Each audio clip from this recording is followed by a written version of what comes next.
Hey, what's up guys, this is Rohan, and in this video we are going to talk about animation basics in Cinema 4D. Animation is the easiest topic I have ever encountered, so don't worry about it. It's just going to take some minutes and you're going to understand it properly. So without any further ado, let's dive right into it. Alright, so we are in Cinema 4D and let's just start with creating a cube. Now with the cube we get these attributes, and if you don't know about attributes, I would recommend to check out my interface video in which I talked about it as well. So for now, I assume that you know about what attributes are. So here we have a cube, we have different attributes like size of it, segments, and if you go here we have, this is for scale. Alright, so there's a difference between scaling and sizing. Then we have rotation, then we have the position. So we can animate any of those things right here. Alright, we can also animate these things, viewport, visibility. If you want, I don't know who does it, but you can do that as well. So let's do the position one. So how can we animate? If we want to animate a parameter, meaning any of these attributes like size X suppose, or like size Y, let's just start with position on y-axis meaning this, alright, above. So if you want to animate that, what you have to do is that you will see a diamond next to the parameter. What you can do is click on that where you want to start the animation. So on 0th frame the animation is gonna start, and what frame do you want to end? Now what you have to do is drag it above. Alright, let me just zoom out a little bit. Yeah, so it will animate from this position to this position, but you have to put the keyframe again. Alright, it's not gonna do automatically. In After Effects it does it, but here in Cinema 4D it does not do it. So you have to keyframe it again. Now let's go back. Press this button, start here. Here you have the animation, and so like that you can animate anything. Let's just do rotation as well. Go back to the 0th frame. Let's just keyframe this P1, rotation on P, and then go on the 30th frame again. Let's just do 30 degrees maybe. Yep, keyframe it again. Alright, so let's see it again. See, you see the animation? That's the basic things which you need to know about animating, how to keyframe. Now let's keyframe again. Here 30, 200, keyframe again. Now this is the basic stuff. Now what I'm gonna talk about is the interpolation. So what interpolation is, let me just even increase the distance, like this is way too low for me to understand, for me to tell you. Now you're gonna see properly. Alright, so what's happening is that you see these small points right here, right, in intervals. First point, second point, third point, fourth point, and so on till here. What's happening is that if you animate any object, it does not go like really smooth, it goes in intervals. So here what's happening is that, like you see here, it's going 1000 centimeters. So 1000 centimeters in 30 frames, there are 30 dots right here, alright, in total, and you can divide 1000 by 30. So whatever the answer is, that much distance is being traveled in each frame. Alright, if you understand it, see, first frame it's going, you can see 3.25, then 12.7, then 27.997, then 48.5932, and so on. And now what you can see is that another thing arises, that it's not traveling uniformly. The distance is changing kind of, you know, if suppose there's 30 centimeter of distance, so in each frame it should travel 1 centimeter in order to reach 30 centimeters in 30 frames, alright, which is 1 second here on default. Let's just do it. Alright, 30. Now you're gonna see something. Alright, first frame 0.0978, then 0.3, 0.84, 0.14. Now it's gaining the speed. What you are seeing is that it's not going one frame every single time. Alright, because on default in Cinema 4D it kinda accelerates up then slows down. Whenever you start a car, it just does not get like 100 kilometers per hour of speed like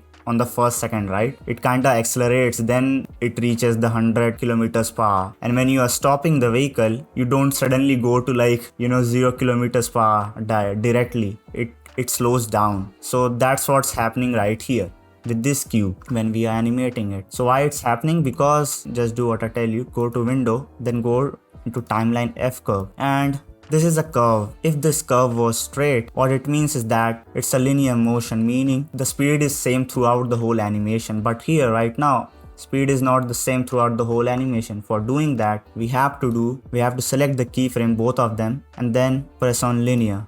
So this is the start point and this is the end point. 30 centimeter and start on 0th centimeter. So let's see now you're gonna see it's gonna travel uniformly. See, 1 centimeter, 2 centimeter, 3 centimeter, 4 centimeter, because it's linear, and you can see the animation as well. It's pretty linear. It's not like, you know, accelerating up then slowing down in the end. So that's what linear motion is. And the one which was set on default was this one. So this one is ease in, this one is ease out. Ease in meaning basically accelerating up, ease out meaning basically slowing down. So you can do either one of them or both of them. It's your choice, or none of them. So let's do one of them. Easing in is actually slowing down and easing out is actually accelerating up. My bad guys, I always get confused between these two. Alright, so does not change a lot, but yeah, thought I should say it, alright, otherwise people might get confused. So right here it should slow down. Let's just 30 is like really low. I showed you the 30 one for, you know, just demonstrating. Let's just do it 3000, and it has gone like a lot. Let's zoom out. Now you're gonna see it, alright, like it's not accelerating up, right? It's like in full speed from the beginning and then it slows down in the end. It's happening like that, and you can see it right here. In the end, there's more dots than the beginning, guys. Alright, there's few dots in the beginning and more dots in the end. When there's more dots, meaning the speed is slow, basically. And when there's few dots, it means that it's fast at that moment. And we can do the opposite as well.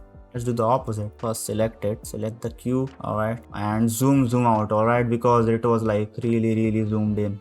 I was confused what's happening. Now let's do the opposite. Just make it linear first, then do the opposite, ease out. Now it's gonna accelerate in, but it's not gonna slow down. Let me zoom out. See, in the end it's not slowing down. In the beginning it's accelerating, but in the end it's not slowing down. So those are the basics of animation. There are also some things which I want to talk about, which is this dope sheet. Now you can retime those keyframes from here, alright? You can change keyframe timings. You can either change both of them, both of the keyframes, move here or there, or you can change either one of them. Alright, just select them and you can move it. And these are like frames, alright, 0, 5, 10, these are frames. And you can do that from here as well, alright. You can just click that keyframe and you can move that, alright, and you can do that from there as well. That's pretty simple. Another thing which I want to talk about is these are only like rotation and position and scale and stuff like that. You can do that with like complex stuff as well. Alright, let's just make a helix. I like helix a lot, just looks satisfying, you know. Object XY, I think zoom in.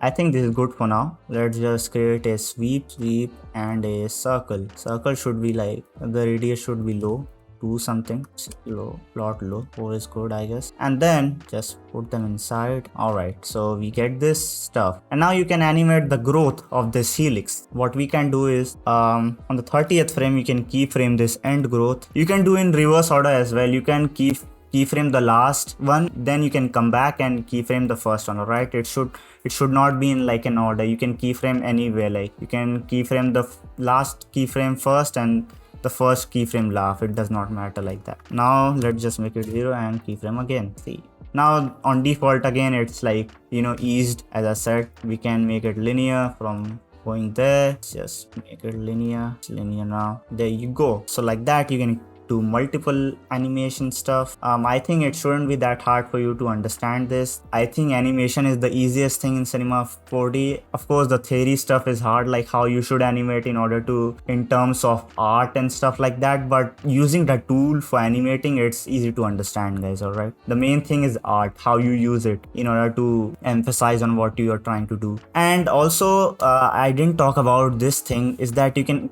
keyframe from here directly, but I would not recommend it. The reason is because when you keyframe from here, like suppose let me just do it. Alright, you already have a growth. Alright, and also one more thing I forgot to tell is that you can delete these keyframes from here. Alright, right click on this parameter, go to animation, delete keyframes, and you can add as well. Alright, it's not like you know, if you wanna delete a single keyframe, you can delete by pressing this, or you can delete the whole track, meaning all the keyframes. Just delete the whole track and boom, it's gone. Or let's just make it 100 again. Now I just want to animate the position, so it does not matter if it's helix or not. You can animate from here, like you can create a keyframe here and go on 30th and then move it up, then create a keyframe here as well. There you go. Now again it's animating properly, but I would not recommend this because the reason it just keyframes every single parameter.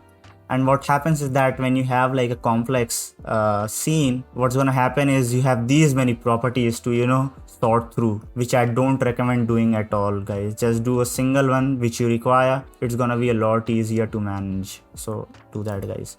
And you can do specific properties by here as well, like position specifically, scale specifically, rotation specifically, but those are still gonna keyframe all the three axes. Like here, if you do in the position, all the XYZ directions are gonna be keyframed. Still, you wanna be like really exact, like only the position and only the x-axis, like that. Only the rotation and only this H rotation. Only the scale and only the x-axis. All right. So I didn't talk about animating the scale. It's the same. I think I should just tell about animating the scale because otherwise you might get confused. So let's just do the X one, go on 30th, do like 2. There you go. You can change the scale as well. Now when you do like a single one in scale, of course it's gonna scale non-uniformly. If you wanna increase the scale uniformly, then you have to do all the ones, all right, and equal amount, no difference. Like if you wanna scale this 2, then you have to scale these two 2 as well. So I hope you guys enjoyed this video. This was a quick video, like this is the fastest one I've ever recorded because there's not much to talk about in this. Alright guys, so that's it for this video. See you guys in the next one. Peace. Thanks for watching, guys. Bye bye.